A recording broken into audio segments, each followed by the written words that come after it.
সবুজ রানিং জোড়া মাশাআল্লাহ। এখন বাজি দেখবো কবুতর জোড়া। একটা মাদি কবুতর।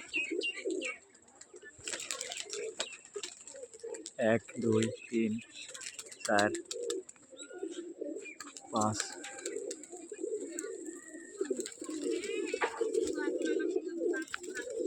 এটা নটটা।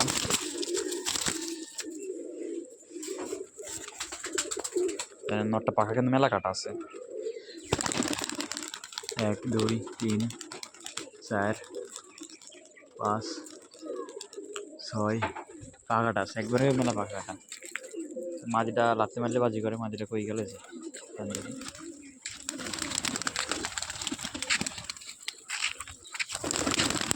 একটা দুইটা আরেকটা দেখাবে।